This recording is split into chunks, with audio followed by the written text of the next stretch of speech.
সিএনজিতে মাহফিলে যাওয়ার সময় আমার ডাকাতে ধরছিল, কমপক্ষে 20 বছর আগে হবে, কিন্তু আমি আজও এই 20 বছর পরেও ওই রাস্তা দিয়ে গেলেই আমার গাড়ি যেই থাকে তারা আমি একবার হলেও দেখাই, এই জায়গাটা আমার আজও মনে পড়ে। ওই কথাটা আমার মনে পড়ে। মানুষ জীবনের এরকম অনেক ঘটনা আছে, ব্যক্তি জীবনের, সবার জীবনে, সেটা তার বারবার মনে পড়ে, বলে না। ইবলিস শয়তান যখনই কেউ সেজদা করে তার এটা মনে পড়ে, হায় এটাই তো সেই সেজদা যে কারণে আমি আল্লাহর দরবার থেকে চিরবিতাড়িত হলাম। এজন্য বন্ধু, আমাদের পক্ষে দিন মানা সহজ, ইসলাম মানা সহজ, কোনো যুক্তি ছাড়া, কোনো কারণ ছাড়া, বাস্তবসম্মত কোনো কারণ ছাড়া প্রতিনিয়ত আমরা আল্লাহকে ভুলে যাচ্ছি।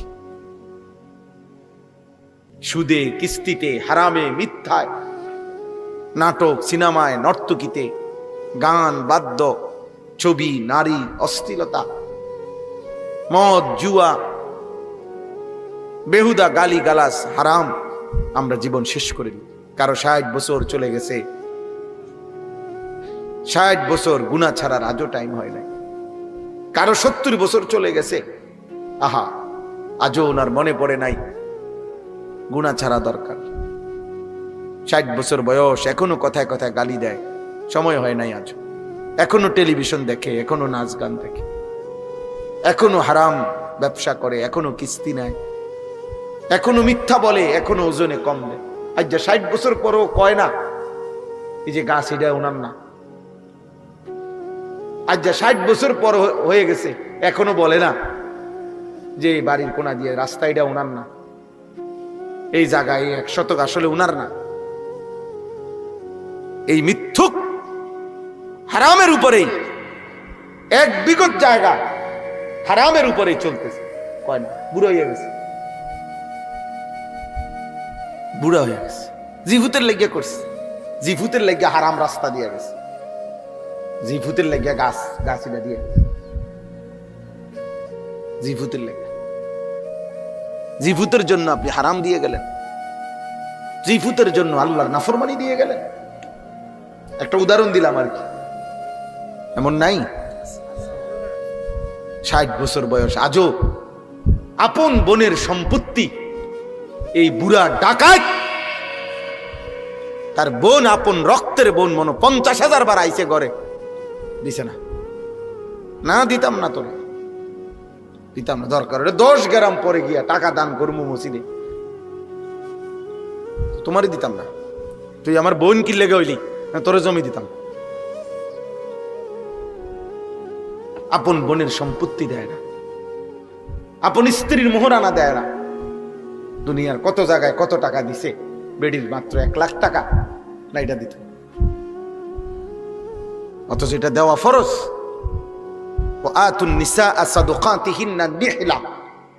আল্লাহ বলছে তোমরা তোমাদের স্ত্রীদেরকে স্বাচ্ছন্দ্যে খুশি খুশি দিলে তাদের মোহর দিয়ে দাও,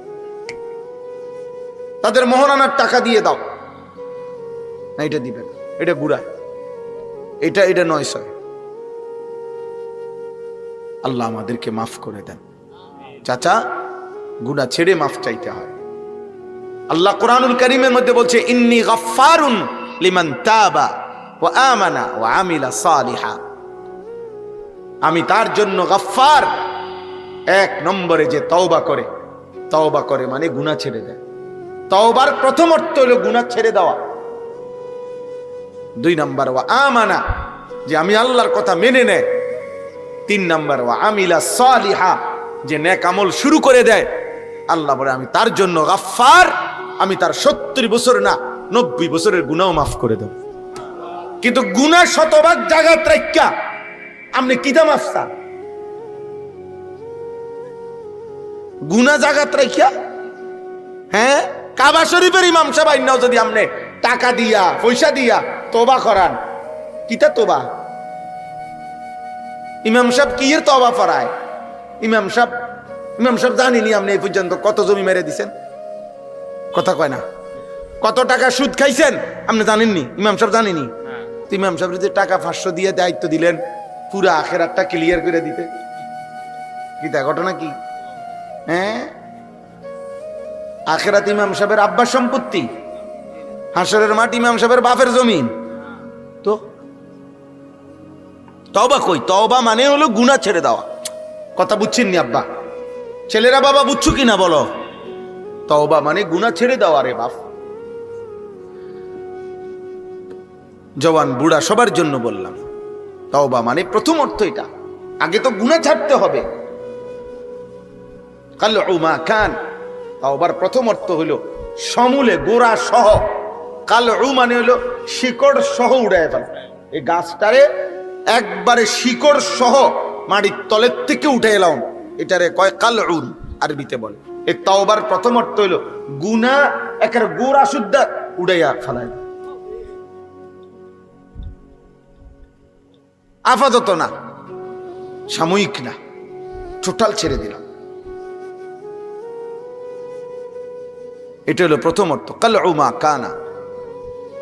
এরপরে আইয়াজিমা আন লা ইয়াউদা ইলাইহা আবাদান। দ্বিতীয়ত হলো আল্লাহর নিকটে এ কথার মজবুত সিদ্ধান্ত দেওয়া যে আল্লাহ জেনে বুঝে এই গুনাহ আর কোনোদিন করব না। 3 নাম্বার হলো আইয়ান্দামা আলাইহা, লজ্জিত অনুতপ্ত হয়ে আল্লাহর কাছে মাফ চাওয়া। আল্লাহ আমি লজ্জিত, ভুল হয়েছে, আমি বুঝি নাই মাওলা, আপনি আমারে মাফ করে দেন। আল্লাহ বলেন এমন 3 জিনিস। 1 নাম্বার ছেড়ে দিল গুনাহ, 2 নাম্বার আর করবে না ওয়াদা দিল, 3 নাম্বার লজ্জিত হয়ে মাফ চাইল। আমি আল্লাহ ওয়াদা দিলাম এমন বান্দার 90 বছরের গুনাহ, পাহাড় পরিমাণ গুনাহ, আসমান পরিমাণ গুনাহ, আমি জমিনের বালুকণা পরিমাণ গুনাহ আমি একসাথে মাফ করে দেব। গাফারতু লাকা ওয়ালা উবালি। আল্লাহ বলে কোনো পরোয়াও করব না, কাউরে বলবো না, তোমারে লজ্জাও দিব না, তোমারে কিছুই বলবো না বান্দা, শুধু শর্ত মতো আসো, আমি সব মাফ করে দেব। তবে শুধু নিয়ম মাফিক আসো, আমার সিস্টেম বাতলাইছি যেভাবে, আমি সেভাবে আসো, সেভাবে আসো। অতএব আজকে শুরুর কথা এটা, প্রথম কথা এটা, আমাদের প্রত্যেকের জন্য আল্লাহকে মানা সম্ভব কিনা, ইসলামকে মানা সম্ভব কিনা, দ্বীনকে মানা সম্ভব কিনা। প্রিয় ভাই নওজোয়ান, এই আমার প্রথম অনুরোধ, নিজের দিকে যত্ন নাও, নষ্ট হয়ে যায়ও না। নষ্ট মাল, পচা মাল, আবর্জনা মানুষ ঘরে রাখে না, ফেলে দেয়। তুমি যদি নষ্ট হয়ে যাও, এই সমাজ, এই পৃথিবী কেউ তোমারে কাছে নিবে না, ফেলে দিবে, ছুঁড়ে মারবে, ছুঁড়ে। একদিন আপন বাবা মা, আমি তো প্রায় বলি একদিন আপন মা বাপ পর্যন্ত তোমারে ফেলে দিবে। একদিন বাবা বলে ফেলবে, বাপ পর্যন্ত বলে ফেলবে তার মার কাছে, মানে নিজের বিবির কাছে, বাদ দাও, নিজের ফুত, অথচ বল বাদ দাও, এই অজাতে আর মানুষ হইতো না, বাদ দাও তারে, তার পথে ছেড়ে দাও। জিগাও তারে বিদেশ যাইব নি, জিগাও, নইলে ফাটাই দাও বিদেশ, আর নইলে বাড়ি ছাড়া করো, কোনানে যাইব কো, কাম করবো না, স্যার কি করবো না, কিতা দোয়ানদারি করবো, হেতের হেতের মতো আমি আর পারতেছি না। আহ হায় নাফরমান, তোর বাপ যদি তোর এই ব্যাপারে বলে ফেলে, এবার তোর জন্য ভাববে কে? তোর মা যদি তোর ব্যাপারে বলে ফেলে, আফু তুই বুঝি মানুষ হলি না, এবার তোমাকে নিয়ে ভাববে কে? কে কাঁদবে তোমার জন্য? 1 ফোঁটা চোখের পানি ফেলবে কে? দুনিয়ার বিবিরাও তো স্বামীদের জন্য এতটা কাঁদে না, প্রত্যাশা করে অনেক অনেক কিছু, তার চাওয়া থাকে এই, কিন্তু মা তো কাঁদে, মা কাঁদে, মা নিঃস্বার্থ কাঁদে। মা জীবন শুধু বলেই যায়, কিচ্ছু লাগতো না। আমার 75 বছর বয়স, মা এই আজীবন একরকম। যখনই জিগাইছি মা কিছু লাগবো না, কিচ্ছু লাগতো না, কথাই একারে, কিচ্ছু লাগতো না। মা তো এমনই বলে, কিচ্ছু লাগবে না মার, দোয়া করো মার লাগিয়া, দোয়া করো। তো সে মা যদি বলে ফেলে একদিন, হায় ফুট তুই বুঝি আল্লাহরে ডাকবি না, কি হবে বাবা? মায়ের কলিজা যদি ভেঙে যায়, বাপের কলিজা যদি ভেঙে যায়, তোমার জন্য ভাববে কে? বন্ধুরা, এই শয়তান বন্ধুরা যে তোমাকে নারী দেখায়, ছবি দেখায়, অশ্লীল দৃশ্য দেখায়, যে তোমারে সারাক্ষণ অসভ্য নোংরা কথা বলে, মোবাইলের অশ্লীল ছবি দেখায়। এই জন্য আমি সবাইকে বল, আপনাদের বয়স্ক বাবা যারা আছেন আপনাদেরকে বল, নিজের আখেরাত বরবাদ করে খোদার কসম বিবি বাচ্চার এক জাররা উপকার করার দরকার নেই।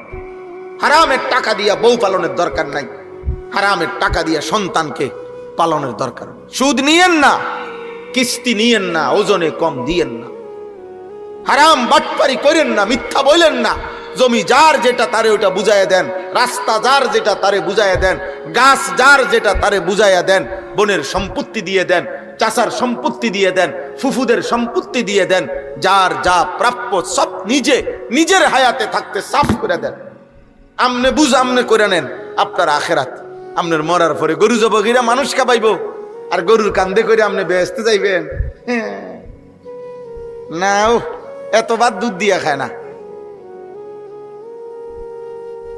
বুঝেন নাই?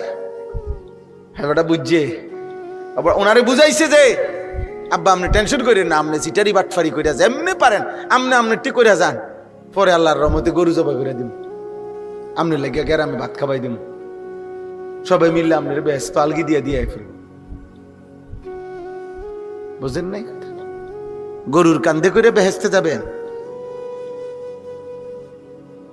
আপনার মৃত্যুর পরে তো যদি আপনার জন্য 1 কোটি টাকা খরচ করে, আপনার তো 1 টাকারও তখন দরকার নেই, আপনি তো মরিয়ে গেছেন। কথা বুঝেন নাই? এখন তো আমার 1 টাকাও দরকার, আমার মরার পরে তো আমার 100 কোটি টাকাও আমার কি দরকার? আমার দরকার কখন? এখন না, এখন আমার টাকা, আমি বাইচা আছি, আমার টাকা তো এখনই না আমি আল্লাহর পথে খরচ করব। এখনের 1 টাকা আর আমার মৃত্যুর পরে আমার জন্য 100 কোটি টাকা খরচ করলে বরাবর 1 টাকার দাম বেশি, কারণ এখন তো আমার প্রয়োজন, এখন তো আমার প্রয়োজন। আল্লাহ আমাদেরকে মাফ করে দেন। আমাদের প্রত্যেকের আমাদের ব্যাপারে নিজেদের একটা বড় গাফলতি। আমরা যাও কিছু আছে শারীরিকভাবে কিছু ইবাদত কম বেশি যাও আমরা করি, কিন্তু আমাদের যে অর্থ আল্লাহর দেওয়া, এই কথাটা আমরা বুঝতে চাই কম। আমাদের যে টাকা পয়সা, আয় উপার্জন, জায়গা জমি, এটা যে আমাদের আল্লাহর দেওয়া এবং এটার মধ্যে যে আল্লাহর হুকুম আছে, এটা যথোপযুক্ত বুঝার চেষ্টা করা আমাদের মধ্যে এই মানসিকতাটা কম, এটা কম। এই জন্যই বললাম। অথচ ইসলামের 3টি মৌলিক বিধান, গুরুত্বপূর্ণ বিধান, 2টা ফরজ, একটা ওয়াজিব। এটা আমাদের আর্থিক, আমাদের আল্লাহর দেওয়া অর্থ যেটা উপার্জন, আমাদেরকে আল্লাহ যা দিছে, যাকে যা তার সাথে সম্পৃক্ত। একটা হলো যাকাত, একটা হলো হজ, একটা হলো কোরবানি। এই 3টি আমল স্বাভাবিক দান সৎকার সাথে সম্পৃক্ত না। দান সৎকা তো ইচ্ছা মাফিক। আমি বলছি মাদ্রাসার জন্য কিছু দেন, আমি বলছি মসজিদের জন্য কিছু দেন, আপনি দিলেন 10 টাকা, উনি দিল 100 টাকা, আরেকজনে দিল 1000 টাকা, ঠিক আছে, এটা তো নফল। কিন্তু যাকাত তো এমন না যে আপনারা প্রত্যেকেই যাকাত দেন যার যার মতো করে, না না, যাকাত এমন না। যাকাত ইসলামী শরীয়তের একটি ফরজ বিধান, এবং এই ফরজটি আপনার সম্পত্তির উপরে বছরে একবার নির্দিষ্ট সময় আপনি বছর ঠিক করবেন। প্রতি বছর আপনি একটা টাইম ঠিক করবেন যে আমি বছরে এই 1 দিন, এই 2 দিন হিসাব করবো আমার সম্পত্তি আছে কি কি। আমি একজন আলেম থেকে এই 3 দিনে, এই 4 দিনে বুঝে নেব, সেটা রমজান হোক, রমজানের আগে হোক, রমজানের পরে হোক। আপনার এটা দায়িত্ব যে হুজুর আমার মোট জমিয়ে দূর, আমার ব্যাংকে টাকা আছে কয় টাকা, আমার কাছে জমা আছে এত, অথবা আমার বিবির হিসাব, আমার স্ত্রীর গহনা আছে এত বড়ি, আমার স্ত্রীর কাছে জমা টাকা আছে এত। এটা হিসাব করে আপনি বলে দেন আমার উপরে যাকাত আসবে কিনা, আসলে কত টাকা। সোজা মাসালা, সহজ কাজ। আমাদের প্রত্যেকের উপরে এটা ফরজ, কিন্তু ইচ্ছা করে আমাদের কোটি কোটি মুসলমান এটা বুঝতে চায় না, জিজ্ঞাসাও করে না। শুধু তাবিজ আছে নি হুজুর, দোয়ানে ঝুলাইয়া রাখতাম, লাল কালি দিয়া লিখে দিবেন এমন কোন তাবিজ 110 টাকার কোন তাবিজ যেটা দোয়ানে ঝুলাইয়া দিলে কাস্টমারের যেন একটা সাফাসাফি লাগে, বেচা কিনা যাতে ভালো হয়, এরকম তাবিজ লাগলে আরো দেন। অনেক দোকানে গেলে দেখি চারিদিক দিয়ে লাল লাল এরকম কি ঝুলানো তাবিজ, ব্যবসা বরকতের তাবিজ। হ্যাঁ বরকত, উনি কিস্তি লয়, আর আমার দায়িত্ব হলো দোয়া করে দিতাম যাতে ব্যবসা বরকত হয়। হারাম খোর তোর জন্য কি দোয়া করতো? এই বেটা কিস্তি করতো হারাম খোর বেটা, সুদ করতো হারাম খোর বেটা, হারাম খোরের জন্য আবার দোয়া কিসের? অবৈধ উপার্জনকারীর জন্য আবার কিসের দোয়া বেটা? দোয়া যদি করতে হয় তাহলে দোয়া তো হবে এটাই যে আল্লাহ আপনি তার হারামের মধ্যে 1 পয়সার বরকত দিয়েন না, আপনি তারে হারাম থেকে বাঁচার তৌফিক দেন, আরে তারা আল্লাহ ফিরিয়ে দেন, এটা না তার জন্য দোয়া। বুঝেন নাই কথা? এটা না মূল দোয়া।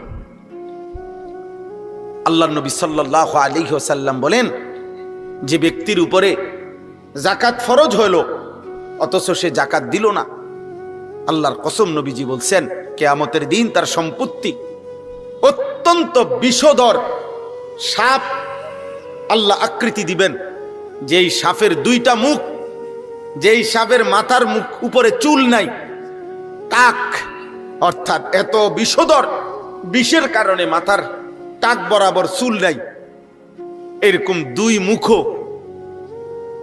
আল্লাহ তার নবী সাল্লাল্লাহু আলাইহি সাল্লাম বলে তার সম্পত্তিটাকে 2 মুখ বিষধর সাপের আকৃতি দিয়ে খোদার কসম তার সারা দেহের মধ্যে পেঁচানো হবে, অতঃপর তার 2 গালে, আল্লাহ নবী বলেছেন, বুখারীর হাদিস, বুখারীর হাদিস, মুসলিম শরীফের হাদিস, বিশুদ্ধ হাদিসের কিতাবের হাদিস, নবীজি বলেন মুসতিলা মালুহু ইয়াউমাল কিয়ামাতে শুজাআন আকরা লাহু যাবিবাতান, এরকম বিষধর সাপের আকৃতি দিয়ে তার 2 গালের মধ্যে 2 মুখ ওই সাপ কামড়াইতে থাকবে, আর একটা একটা কামড় দিবে আর বলবে আনা মালুকা আনা কানজুকা, হে নাফরমান আমি তোর জমানো মাল, আমি তোর জমানো সম্পদ, যার থেকে তুমি আল্লাহর রাস্তায় যাকাত দাও নাই। হ্যাঁ এটা বুখারীর হাদিস, বিশুদ্ধ হাদিস। এবার কোরআন কি বলছে? কোরআনুল কারীম আল্লাহ তাআলা বলছে, আমার দেওয়া সম্পত্তি থেকে যে যাকাত দিল না, কিয়ামতের দিন তার সেই সম্পত্তি জমা করে একসাথ করে ফুটবলের মতো গোল বানাইয়া জাহান্নামের আগুনের মধ্যে পোড়ানো হবে, অতঃপর পোড়াইয়া এই গোলাকার ফুটবলের মতো তার সম্পত্তিটাকে আগুনে পোড়াইয়া, খোদার কসম আল্লাহ বলছে, তার কপাল, কোমর এবং পিঠ, এই 3 জায়গায় হাসরের মাঠ যতক্ষণ চলবে অতক্ষণ দাগ দেওয়া হবে একটার পরে। ইয়াউমা ইউহমা আলাইহা ফি নারি জাহান্নাম ফাতুকওয়া বিহা জিবাহুহুম ওয়া জুনুবুহুম ওয়া যুহুরুহুম হাদা মা কানাসতুম লিআনফুসিকুম। আল্লাহ বলেন ফেরেশতা তখন বলবে, হে নাফরমান, যা দিয়ে তোমাকে দাগ দেওয়া হচ্ছে আগুনের দাগ, এটা তোমার জমানো সম্পদ, যা যাকাত দাও নাই।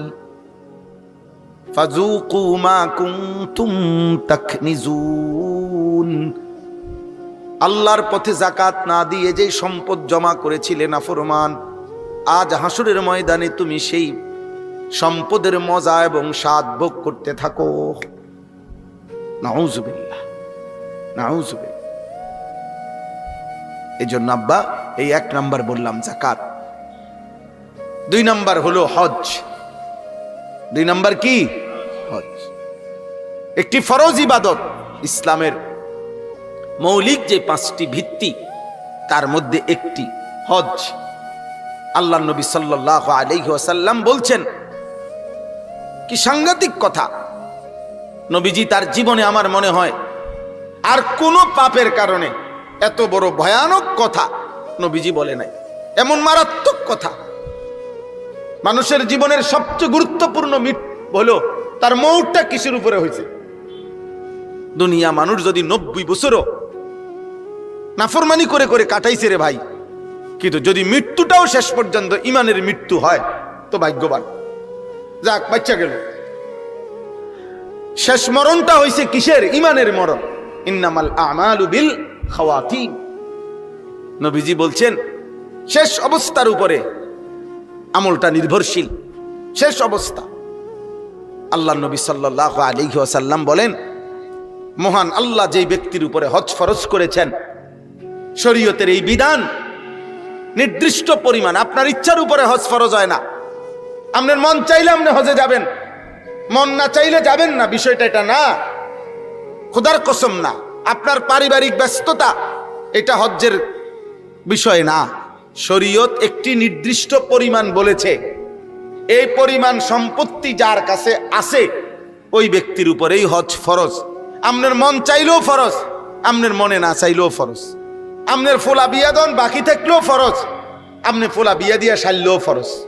আপনার মেয়ে বিয়ে দেওয়া বাকি থাকলেও ফরজ, আপনার মেয়ে বিয়ে দেওয়া বাকি না থাকলেও ফরজ। আপনার সন্তান বিদেশ পাঠানো বাকি থাকলেও ফরজ, পাঠাইয়া সারলেও ফরজ। যদি শরীয়তের ওই পরিমাণ, শরীয়ত যে পরিমাণ নির্ধারণ করেছে সেটা যদি পূর্ণ হয়, ওই পরিমাণ সম্পত্তি থাকে, অথচ হজ করে নাই, আল্লাহর কসম নবী বলেন, যদি এই অবস্থায় এই নাফরমানের মৃত্যু হয়, আল্লাহর নবী বলেছেন, আমি বলে দিলাম উম্মত, নবীজি বলছেন উম্মত, তাহলে এই নাফরমানের মৃত্যু হয় ইহুদির মৃত্যু হলো, নয়তো খ্রিস্টানের মৃত্যু হলো, বাকি এটা নিশ্চিত মুসলমানের মৃত্যু হলো না। তার মরণ হইছে বেঈমানের মরণ। এটা যদি নবীজি বলে ফেলে, এরপরে কি কথা থাকে বলেন? ফালিয়ামুত ইনশা ইয়াহুদিয়ান ওয়া ইনশা নাসরানিয়ান ফালা আলাইহি আন ইয়ামুতা ইয়াহুদিয়ান ওয়ালা নাসরানিয়ান। এখন হজ্জের মাস, এই জন্যই কথাগুলো আমি আর অল্প একটু আপনাদেরকে এরপরে একসাথে আয়াতের তর্জমা শোনাবো অল্প সময়ে। এই প্রথম কথা আপনারা এটা বোঝেন। কোরআনুল কারীম আল্লাহ বলছে, ওয়ালিল্লাহি আলান নাসি হিজ্জুল বাইতি মান ইসতাতা ইলাইহি সাবিলা। আমি আল্লাহ আমার সন্তুষ্টির জন্য আমার সামর্থ্যবান বান্দার উপরে আমার ঘরের হজ ফরজ করে দিলাম। আলা অর্থ ফরজ। ওয়ালিল্লাহি আলান নাস ওমান কাফারা ফা ইন্নাল্লাহা গানিয়্যুন আনিল আলামিন। গোটা পৃথিবীর সমস্ত ঈমানদার যাদের উপরে হজ ফরজ হলো, কিন্তু যদি সে হজকে অস্বীকার করে, আল্লাহ বলে গোটা পৃথিবীর কারো মুখাপেক্ষী আমি না, আমার কোনো অসুবিধা নাই, কিন্তু আমি আল্লাহর শাস্তি কিন্তু আমি রেডি রাখছি। তুমি আইসো কবরে, তোমার আমি বুঝাই দেব। কোরআনুল কারীমে একটা আশ্চর্য আয়াত আছে, আম আবরামু আমরান ফা ইন্না মুবরিমুন। যুবক তোমাদেরকে বলি আব্বা, এই আয়াত আমার খুব ভয় লাগে। আল্লাহ কোরআন স্পষ্ট বলেছে, হে আমার নাফরমান বান্দা, তোকে আমি কি শাস্তি দেব জাহান্নামে, আমি তা নিজে রেডি করে রাখছি। তুই আমার শাস্তি থেকে কেমনে বাঁচবি, তোর হিম্মত থাকলে তুই রেডি কর। এই আয়াতের অর্থ কি? আম আবরামু আমরান ফা ইন্না মুবরিমুন। তোমার কাছে কোনো ব্যবস্থা থাকলে তুমি রেডি করো, আমারটা আমি রেডি রাখছি। তোমার মিথ্যা, চুরি, জিনা, নারী, ছবি, অশ্লীল দৃশ্য, মোবাইল, যুবক বেনামাজি জীবন, এক ওয়াক্ত নামাজ পড়ো না, এই হাইওয়ান জন্তু জানোয়ারের এই জীবন অপেক্ষা করিস আব্বা আল্লাহর হাত থেকে বাঁচ। মা থেকে তো বাচ্চা গেলি, বাপের হাত থেকে বাচ্চা গেলি, এই সমাজের কেউ তোর লগে পারলো না। তোর গাদ্দারি চেহারার কারণে, তোর চুলের কারণে, তোর সমবয়সী কিছু মাস্তান, কিছু সন্ত্রাসী, কিছু দুষ্ট শয়তানের লগে চলস, এই কারণে হয়তো তোরে কেউ কিছু বলার সাহস করে না। মনে করে এগুলা সব এক লগে জিডি হাঁটে, ইডি ডাকায়, এগুলা দৌড়ে বইব আমারে, এই জন্য হয়তো অনেকে বলে না। কিন্তু দুনিয়া থেকে না বাচ্চা গেলি আব্বা, মা দুর্বল দেখে পারলো না আর কি, বাপে দুর্বল দেখে পারলো না আর কি, মসজিদের ইমাম সাহেব দুর্বল হইয়া পারলো না আর কি, মুয়াজ্জিন সাহেব পারলো না আর কি, কিন্তু ওই মালিকের হাত থেকে বাঁচবা কেমনে? ইন্নাল মুজরিমিনা ফি আযাবি জাহান্নাম খালিদুন। আল্লাহ বলে নাফরমান জাহান্নামের আযাবে থাকবে চিরস্থায়ী। খালিদুন, খালিদুন অনন্তকাল, যাবজ্জীবন না, চিরস্থায়ী। যাবজ্জীবনেরও একটা লিমিট আছে। দুনিয়ায় যেটা যাবজ্জীবন কারাদণ্ড কয়, এটাও কি না? যাবজ্জীবন না, এটার একটা পরিমাণ আছে, ওইটা পরিমাণ নাই। লা ইউফাত্তারু আনহুম ওয়া হুম ফীহি মুবলিসুন। আল্লাহ বলে 1 সেকেন্ডের জন্য লক্ষ কোটি বছরে জাহান্নামের আগুন বিরতি দেওয়া হবে না। অহুম ফীহি মুবলিসুন। আল্লাহ বলে জাহান্নামী অনন্তকাল জাহান্নামের মধ্যে বিষণ্ণ মলিন চেহারা নিয়েই পড়ে থাকবে, কোনোদিন হাসবে না। জাহান্নামী চিৎকারি করবে, চিৎকার। আর আল্লাহ বলবেন ওমা যালামনাহুম ওয়ালাকিন কানু হুমুজ যালিমিন। বান্দা, আমি তোমার উপরে জুলুম করি নাই, আমি সময় দিয়েছি, আমি কিতাব দিয়েছি, আমি কখনো নবী কখনো উলামা পাঠিয়েছি, আমি আল্লাহকে চিনবার জন্য সব ব্যবস্থাপনা আমি রেখেছিলাম। আমি দুপুর 1টা বাজে জোহরের আজান দিছে, 4:30টায় আসরের আজান দিছে, 4.5 3.5 ঘন্টা পরে মাঝখানে 3.5 ঘন্টা নামাজের সময় ছিল, জোহর পড়তে পারতা। 1.25 ঘন্টা ফজরের ওয়াক্ত ছিল, নামাজ আদায় করতে পারতা, 4 রাকাত মাত্র নামাজ। 5 ঘন্টা কমপক্ষে বেলা মাকরুহ এশার ওয়াক্ত ছিল, ইজিলি তুমি পড়তে পারতা। আমি জুলুম করি নাই বান্দা, আমি জুলুম করি নাই। সময়ও দিয়েছি, হায়াতও দিয়েছি, কিতাবও দিয়েছি, বুঝাইয়া বলার জন্য উলামা, আউলিয়া, ইমাম, খতিব, ওয়াইজ, বক্তা, পীর, বুজুর্গ সব পাঠাইছি। আমি কি করলাম বান্দা? আমি তো সব ইন্তজাম করেছি। আমি তো মসজিদের মাইক দিয়া 5 ওয়াক্ত নামাজ মুয়াজ্জিনকে দিয়া শুনাইছি। আমি কতবার ডেকেছি হাইয়া আলাস সালাহ, তুমি নাফরমান, একবারও সাড়া দিলা না। তুমি আমার কথায় পাত্তাও দিলা না। তুমি তো জুলুম করেছো নিজের উপরে। অনাদাউ ইয়া মালিকু লিয়াকদি আলাইনা রাব্বুক। আল্লাহ বলে জাহান্নামী জাহান্নামের আগুনে অস্থির হয়ে সর্বশেষ ফেরেশতা মালিক, জাহান্নামের ফেরেশতাদের সর্দার যিনি, ওই ফেরেশতাকে ডেকে বলবে, হে মালিক ফেরেশতা, আল্লাহকে তুমি একটু বলো না আমারে মৃত্যু দিয়ে দিতে। এই আগুন আমি আর সইতে পারি না, আমারে চিরতরে মৃত্যু দিয়ে দিতে বলো, আমি একদম মরে যাই। ক্বালা ইন্নাকুম মাকিসুন। আল্লাহ বলে, ফেরেশতা বলবে, না নাফরমান, অনন্তকাল জীবিত থেকেই এই আগুনে পড়ে থাকতে হবে, কোনদিন মৃত্যু হবে না। এর পরের আয়াত হইল আম আবরামু আমরান ফাইন্না মুবরিমুন। আল্লাহ বলেন, হে নাফরমান, তোকে আমি যেই শাস্তি দেব, মিথ্যা, চুরি, ডাকাতি, জিনা, ব্যভিচার, মদ, জুয়া, হে মা, হে বোন, বেপর্দা, বেহায়াপনার কারণে, আল্লাহ বলেন আমি তোমার শাস্তি সব আইটেম জাহান্নামে রেডি রাখছি। তুমি আমার আযাব থেকে কেমনে বাঁচবা বান্দা? তোমার লোক তুমি রেডি করো। তোর কে কে আছে তোর বন্ধুরা বলে রাখিস। তোর কোন কোন আব্বা আছে তোর আব্বারে বলে রাখিস। তোর নেতা কেডা নেতারে বলে রাখিস। তোর কর্মীকে কর্মীরে বলে রাখিস। তোর আমেরিকার আব্বারে বলে রাখিস। তোর ট্রাম্প আব্বারে বলে রাখিস। তোর নেতানিয়াহু আব্বারে বলে রাখিস। বল, আমিও দেখাবো তোকে, আমিও দেখাবো। ফিরে আসো ভাই, আল্লাহকে সেজদা দাও, আল্লাহকে সেজদা দাও। ঘুরে ঘুরে আমি ফেরিওয়ালার মতো এক কথাই বলি, ফেরিওয়ালা মাল বদলায় না। ফেরিওয়ালা ফেরি করে, একই পণ্য প্রতিদিন বিক্রি করে। আমরাও প্রতিদিন আখেরাত কথা বলি, আখেরাতের ফিকির করি, আখেরাতের ফেরি করি। কতজন কত বিদ্রুপ করে, ঠাট্টা করে, যে যাই করুক, কত ষড়যন্ত্র হুজুরারি নিয়া, মাদ্রাসা নিয়া, মাদ্রাসা নিয়া, মাদ্রাসা নিয়া ষড়যন্ত্র, শুধু মাদ্রাসা নিয়া অভিযোগের শেষ নাই।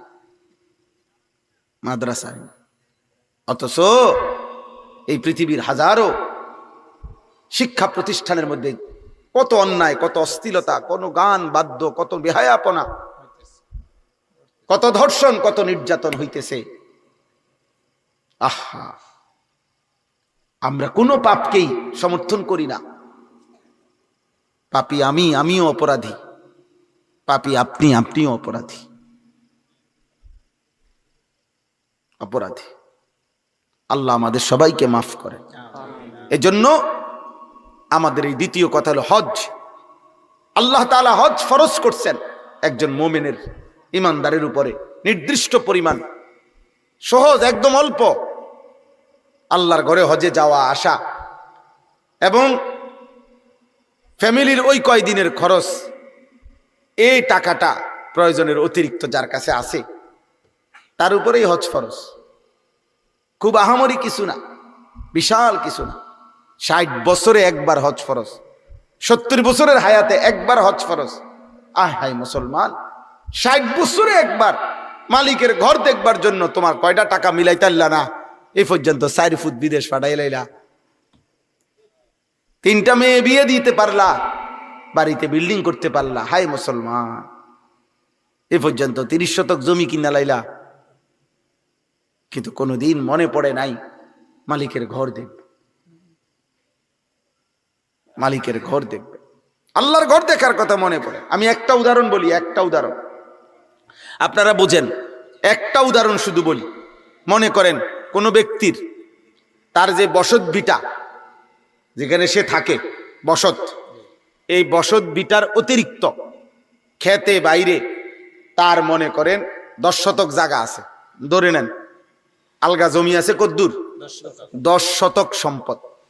এখন এই 10 শতক জায়গা এর কিছু অংশ যদি বিক্রি করে, তাহলে হজের যাওয়া আসার যে টাকাটা এবং ওই কয়দিন ওনার যে ফ্যামিলি আছে, এই ফ্যামিলির যে স্বাভাবিক খরচ এটা হবে, এবং বাকি যেটুক সম্পত্তি আছে এটুকু দিয়েও উনি হজের থেকে ফিরে আসলে ওনার ফ্যামিলি উনি চালাইতে পারবে। এই বাকি জমিটুকু দিয়া, ওইটার উপার্জন দিয়েই। আচ্ছা, আরো বাঙ্গা বলি। মনে করেন 10 শতক জায়গা, তো 10 শতক জায়গার মধ্যে 3 শতক জায়গা এখন সর্বনিম্ন, মানে স্বাভাবিকভাবে এখন বর্তমানে সর্বোচ্চ যদি 6 লাখ টাকা হয়, স্বাভাবিক মধ্যম মানের যে কোনো কারো পক্ষে হজে যাওয়া সম্ভব। তাহলে কত? 6 লাখ। আমি ধরলাম 6.5 লাখ, তো 6.5 লক্ষ টাকা ধরেন।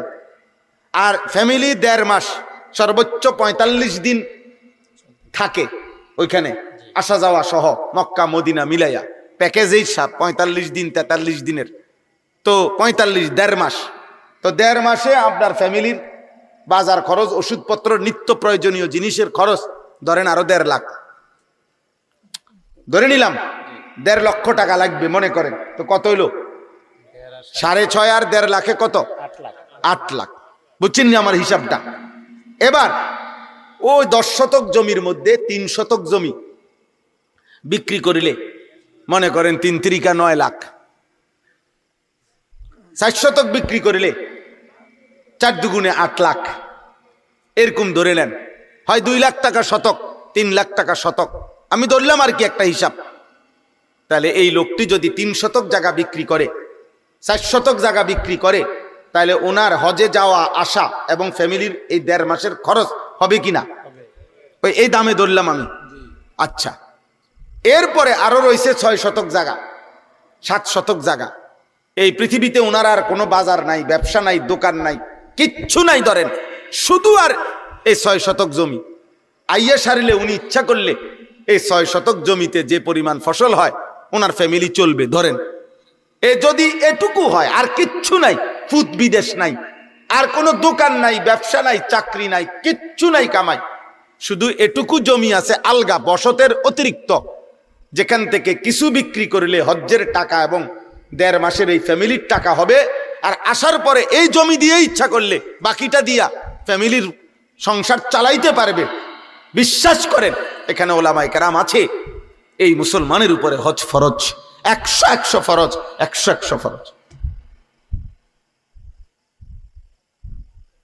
এই মুসলমান, এই বুড়া মিয়া যদি, এই মুসলমান যদি হজ না করে মৃত্যুবরণ করে, তা আল্লাহর নবী বলছে আমি জানি না হয় ইহুদি মরছে নয় খ্রিস্টান মরেছে।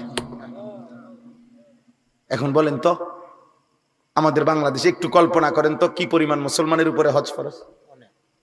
কথা কয় না, বুঝছেননি? আন্দাজ আসেনি? খবর আসেনি? কোনো খবর আছে? সেই দিনও তো মসজিদে 100 টাকা দিছি, বুঝেন না? কইলে কই বইটা? হ্যাঁ, গত সপ্তাহে তো হুজুরে যেই বিরক্ত শুরু করছে, শেষ পর্যন্ত কইলাম যা টিয়া পয়সার মায়া করে আর লাভ নাই। বেশি বিরক্ত শুরু করছে হুজুরে, এতবার কয় একটা কথা না দিয়ে কেমনে পারি, তেসে দিছি, দিছে বাপ মসজিদে 100 টাকা দিয়ে দিছে। আল্লাহু আকবার। পুরুষ ওনার বংশধরের মধ্যে তো মনে কেউ এত টাকা দিছে না। কত বড় কাম করে লাইছেন আপনি। এই 100 টাকার সাথে আপনি হজ মওকুফ করে লাইলেন, এই 100 টাকা দিয়ে আপনি যাকাত মওকুফ করে ফেললেন। আল্লাহ আমাদেরকে বুঝ দান করে।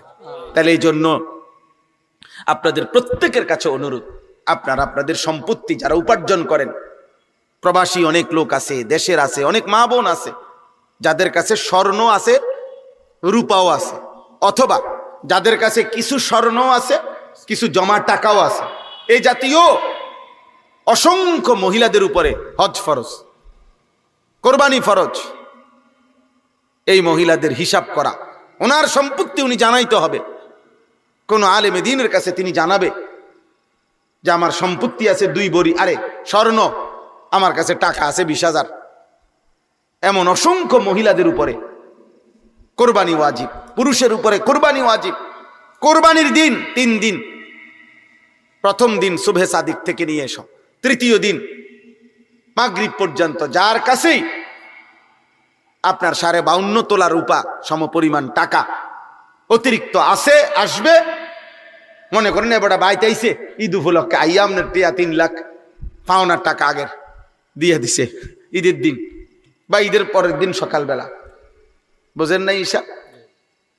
এটা আপনার অতিরিক্ত টাকা এখন পাইলেন আপনার উপরে। এই 52.5 ভরি রূপার দাম যদি হয় এই 3 লাখ টাকা, তাইলে আপনার উপরে কোরবানি ওয়াজিব। আপনি এই কোরবানি দিতে হবে। আর যদি না দিতে চান, এই টাকাটা বেটারে মাফ করে দিতে হইব। ভাই নিজ্ঞান, আপনি টেহা নিজ্ঞান, আমার নাহলে কোরবানি দেওয়া লাগবে। আপনি 3 লাখ টাকা আমরে দিয়া আমার 20,000 টাকা সেভ করলাম, এমন করলে হবে নি? না, আল্লাহ তো দেখছেন। আল্লাহ কি দেখছেন কিনা বলেন? রাসূলুল্লাহ সাল্লাল্লাহু আলাইহি সাল্লাম বলে দিয়েছেন, তখনকার যুগে ছাগল বকরি হিসাব করে যাকাত দিত। এই হিসাবে যাতে যাকাত না আসে, এজন্য 2-1 জনে কৌশল বাইর করছিল, আপনার ছাগল কমায় লাইতো, 3-4 খানে কি করতো, এটা ছড়ায় রাখতো, হেনে 30টা, হেনে 40টা, হেনে 70টা, নাই আমার কাছে এতটি নাই, 150টা ছাগল একসাথে নাই, আসলে ওই 3-4 খানে থুই আইছে। নবী সাল্লাল্লাহু আলাইহি ওয়াসাল্লাম স্পষ্ট ভাবে নিষেধ করছে যাকাত থেকে বাঁচার জন্য। তোমরা এমনটা কোনোভাবেই করো না, এমনটা করো না। আমার ভাই, অনেক রাত হয়েছে, আপনারা কষ্ট করছেন, কিন্তু আপনাদের কাছে এই মৌসুম এখন হজ্জের মৌসুম, কোরবানির মৌসুম, এই জন্য বললাম। নবীজি বলছে যার সামর্থ্য আছে অথচ কোরবানি আদায় করে নাই, খোদার কসম নবী বলছে ফালা ইয়াকরাবান্না মুসাল্লানা, সে যেন আমাদের ঈদগাহে না আসে, সে যেন মুসলমানদের সাথে নামাজে না আসে। তুমি আইসো না। সামর্থ্য ছিল কোরবানির, বাফে ফুতে বিদেশ থেকে টাকা পাঠায়, টাকা 30,000 দিয়া দিছে, বাইত কোরবানি দিয়েন, বাইত কোরবানি দিয়েন, আব্বার নামে কোরবানি দিছে, মার নামে তো তোমার কাছে না টাকা আছে, তো তোমার উপরে যে কোরবানি ওয়াজিব সেটা কই? বলবে যে বাড়িতে না টাকা দিছি। তো বাড়ির যে টাকা দিছে এটা তো তুমি সারা বছরই বাড়িতে টাকা দাও, বছরে অন্য সময় সে টাকা দেয় না, কথা বলেন না? তো তো বাবা মারে তো তুমি টাকা দিছো, তো তোমার নিজের হুকুম কই? তোমার ওয়াজিব আদায় হলো কই? শহরে ছেলেটা চাকরি করে, বাজারে ব্যবসা করে, বিয়ে করে নাই বুঝলাম, একসাথে সংসার, কিন্তু তোমার তো উপার্জন আছে। তো তোমার ঈদের দিনের হিসাবে যদি 52.5 ভরি রূপার দাম সমপরিমাণ টাকা তোমার কাছে অতিরিক্ত থাকে, তোমার উপরে তো কোরবানি ওয়াজিব না। হাতে টাকা 10,000 হাতে দিছে, বড় মিয়া দিছে 15,000, মাইজা মিয়া দিছে 18,000, মিলাইয়া বাইত কোরবানি দিছে। এটি নিয়ে কোরবানি? কোরবানি বুঝি এমনি হয়? কোরবানি বুঝি ফ্যামিলি প্রতি একজন, কথা বলেন না কেন? কোরবানি মানে কি আমরা ঘরে একটা শরীক কোরবানি হইলেই হইলো, এটা নিয়ে কয় কোরবানি? যত জনের উপরে কোরবানি ওয়াজিব, মাথা পিছু প্রত্যেকের উপরে কোরবানি দিতে হবে। এটা তো ইবাদত, এটা তো গোশত না, এটা কি ইবাদত, এটা তো ইবাদত। আল্লাহ আমাদেরকে বুঝ দান করেন। অতএব আমরা আজকে আপনাদের কাছে সংক্ষেপে এই তিনটা, এটা নফল না, এটা ফরজ এবং ওয়াজিব, যাকাত, হজ, কোরবানি, দয়া করে প্রত্যেক ছেলেদের মধ্যে যারা আছো, উপার্জন করো, উপার্জন, চাকরি করো, ব্যবসা করো, ক্ষেত করো, বিদেশ থাকে, শহরে চাকরি করে, যাদের রোজগার আছে, রোজগার উপার্জন আছে, এমন প্রত্যেক মুসলমান আপনাদের কাছে অনুরোধ, আপনারা অবশ্যই অবশ্যই কোন নির্ভরযোগ্য আলেমের কাছে জিজ্ঞাসা করে নিবেন, বলে নিবেন যে হুজুর আমার এত টাকা আছে, আমার উপরে কোরবানি আসবে কিনা, বলেন ইনশাআল্লাহ। আমরা বললাম, আপনাদের কাছে অনুরোধ করলাম, এটা আমাদের দায়িত্ব, এটা আমাদের দায়িত্ব। আমার উপরে হজ ফরজ কিনা আপনি বল, কি এর হজ, অনফোলা বিয়ে দিয়ে সারছি না, মেয়ে বিয়ে দিয়ে সারছি না, এগুলো কোনো কথা না, এগুলোর সাথে কোনো হজ্জের বিধান নয়। হজ আল্লাহর পক্ষ থেকে ফরজ ইবাদত। নবীজি সাল্লাল্লাহু আলাইহি সাল্লাম বলছেন, তাবিউ বাইনাল হজ্জ ওয়াল উমরা, তোমরা পরপর হজ করতে থাকো, উমরা করতে থাকো। নবীজি ওয়াদা দিছেন, হজ করিলে, উমরা করিলে, আল্লাহর কসম নবী বলছে, তোমাদের দারিদ্রতা, অভাব এবং গুনাহ এভাবে মুছে যাবে, মিটে যাবে, সরে যাবে, যেভাবে লোহা, স্বর্ণ, রৌপ্য আগুনের মধ্যে ঝংকার পুরাইবার জন্য আগুনে দিয়া যেমনে লোহার ঝংকার, স্বর্ণের খাদ যেভাবে পরিষ্কার করে, আল্লাহ নবী বলেন হজ এবং উমরা তোমাদের অভাব, দারিদ্রতা এবং গুনাহ এভাবে পরিষ্কার করে। ফাইন্নাহুমা ইয়ানফিয়ানি ফাকরা ওয়াদ দুনুব। নবীজি বলছেন, মা আমআরা হাজ্জুন কাত্তু, হাজি আল্লাহর ঘরে খরচ করে কোনোদিন ফকির হবে না, অভাবী হবে। এই পৃথিবীতে কোনোদিন এমন ঘটনা ঘটে নাই, দোকান করে মাইর খায়, ব্যবসা করে মাইর খাইছে, বিদেশ গিয়া মাইর খাইছে, গাড়ি কিন্না মাইর খাইছে, কিন্তু হজ করে, আল্লাহর ঘরে খরচ করে, আল্লাহর কসম, আল্লাহ নবীর ওয়াদা, এমন কেউ পৃথিবীতে বলতে পারবে না যে আমার তো টাকা পয়সা ছিল কিন্তু আজ আমি পথের ফকির হয়ে গেছি হজ কইরা, আল্লাহর ঘরে খরচ করতে গিয়ে আজ আমি ফকির, এমন কোন কথা পৃথিবীর কেউ বলতে পারে নাই, পারবেও না। এটা নবীজির ওয়াদা, এটা নবীজির কি ওয়াদা।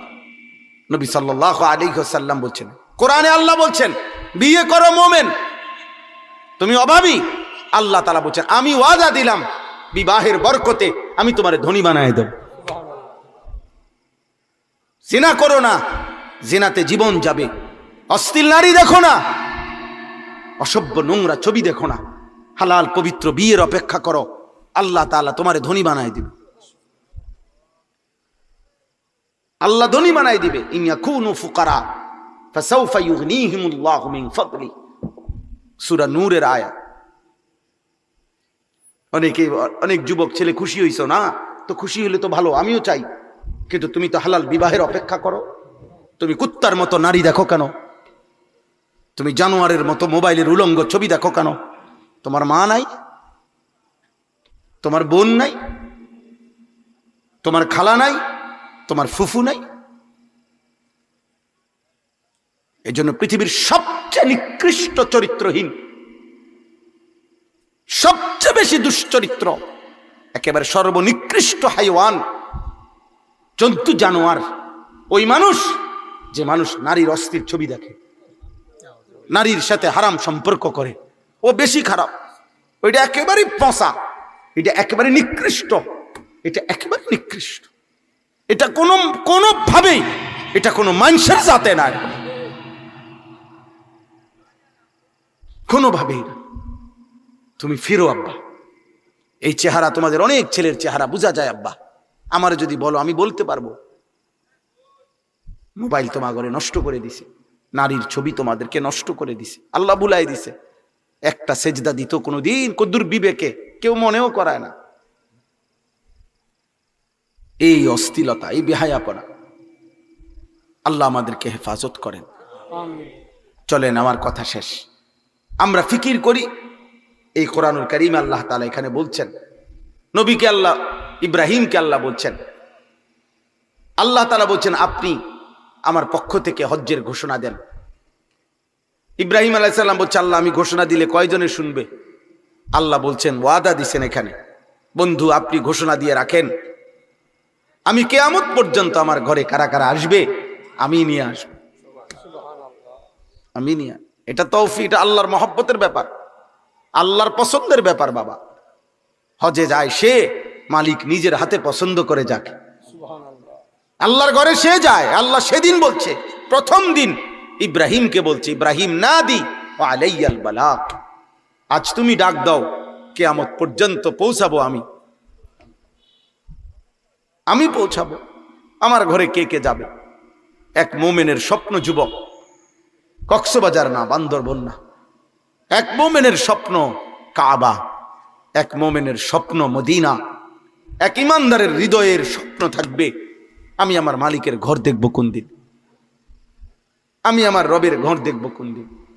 এখানে আছে লিয়াশহাদু মানাফিআ লাহুম। আল্লাহ বলছে বন্ধু কেউ যদি বলে হজে আসবো, কেন যাব আল্লাহর ঘরে? আল্লাহ বলেন ওরে বলেন আসতে, ও নিজে আইসা দেখুক, আমি তারে নিজে দেখাবো, আমি আল্লাহ দেখাবো ওকে আমার ঘরে আসলে মজা কেমন, আমার ঘরের চারদিকে ঘুরলে মজা কেমন, আমি দেখাবো ওরে।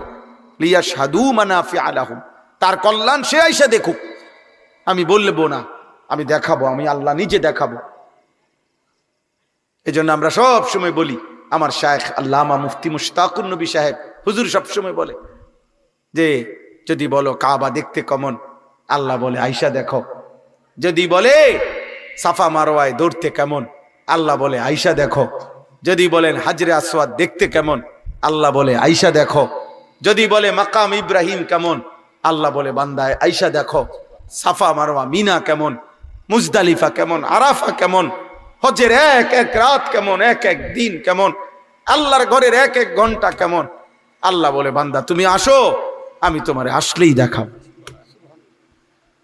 এই জন্য তোমরা সবাই নিয়ত করে, জোয়ান ভাই তোমরা নিয়ত, 1000 টাকা আলাদা করে নিয়ত করো, আমি আল্লাহর ঘরে যাব, আল্লাহর ঘরে যাব। আমরা হযরত মাওলানা আবু তাহের মিসবাহ সাহেব হযরতের হজ্জে যে বছর গেছে, ওনার কিতাবের মধ্যে আছে বাইতুল্লাহর মুসাফিরে, এক বাচ্চা, ছোট্ট বাচ্চা আল্লাহর ঘরে যাইতেছে, উনি ওনারে 2টা চকলেট হুজুরের হাতে দিয়া বলছে তুমি আল্লাহর ঘরে যাচ্ছ, আমার পক্ষ থেকে আল্লাহকে দিও। এই 2টা চকলেট বলছে, কয় যে আল্লাহরে দিও, তুমি আল্লাহর কাছে না যাচ্ছ, আল্লাহকে দিও এটা। হযরত মাওলানা আবু তাহের মিসবাহ সাহেব বলেন আমি এই 2টা চকলেট নিয়ে গেছিলাম মক্কায় আল্লাহর ঘরের কাছে, আর মনে মনে ভাবতেছিলাম আমার এই বাচ্চার আমানত আল্লাহকে দিতে বলছে, আমি কেমনে দিমু, আমি কি করব এটা। তখন তিনি বলেন আমার একটা হাদিস মনে পড়ছে, আল্লাহ পাক হাদিসে কুদসিতে বলছে আমার কোনো ক্ষুধার্ত বান্দাকে যদি তুমি খাওয়াইতে, সেটা আমাকেই খাওয়ানো হইতো। কয় তখন আমি সেই 2টা চকলেট একটা ফকির, একটা অভাবী মানুষ যে হাত পাচ্ছে, তার বাচ্চাটার হাতে তুলে দিছি, আমি বাচ্চার আমানত বুঝাই দিছি। এজন্য আজকে এই রাত গভীরে চলেন নিয়ত করি আমরা আল্লাহর ঘর দেখবো ইনশাআল্লাহ, মদিনার রওজা দেখব। রাসূলুল্লাহ সাল্লাল্লাহু আলাইহি সাল্লামকে কতদিন থেকে আমরা ডাকি, কতবার নবীর নাম নিলাম, তিনি আছেন মদিনায়, ওনার কাছে গিয়ে দেখবো না আমরা? এই আকাঙ্ক্ষা যদি হৃদয়ে না থাকে, মোমেন কিসের?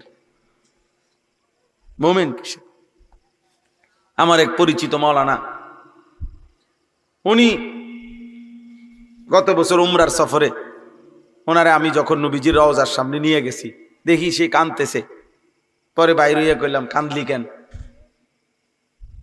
কাঁদতেছিলাম আর ভাবতেছিলাম যে হায় এতদিন কেন আসলাম না, কেন আসলাম না আপনার কাছে। এই জন্য আমরা প্রত্যেকে ইনশাআল্লাহ আল্লাহর ঘর দেখার নিয়ত করি। বলেন ইনশাআল্লাহ, বলেন ইনশাআল্লাহ। আল্লাহ সবাইকে তৌফিক দান করেন। কিশোর ভাই, যুবক ভাই, নামাজ পড়ো, আব্বার নিজের উপরে দয়া করো, তোমার ভালো তুমি করো। এই পৃথিবীর কেউর সময় নাই তোমার নিয়ে ব্যস্ত হওয়ার।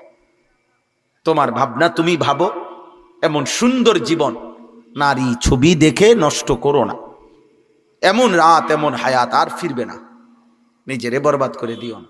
আল্লাহ আমাদের সবাইকে তৌফিক দান করে। এই মাদ্রাসাটা আল্লাহ তাআলা কবুল করে নেন। মাওলানা সাহেব বললেন, ওনার আব্বারে দেখাইলেন, অনেক কষ্ট অনেক ভালোবাসা নিয়ে নতুন মাদ্রাসাটা শুরু করেছে। মুসলমানের মেয়েদেরকে দিন শেখাবে। আল্লাহ তাআলা যেন শতভাগ পর্দা পুশিদার সাথে, তাকওয়ার সাথে, গুনাহমুক্ত পরিবেশে মাদ্রাসাটা আল্লাহ যেন কবুল করে নেয়।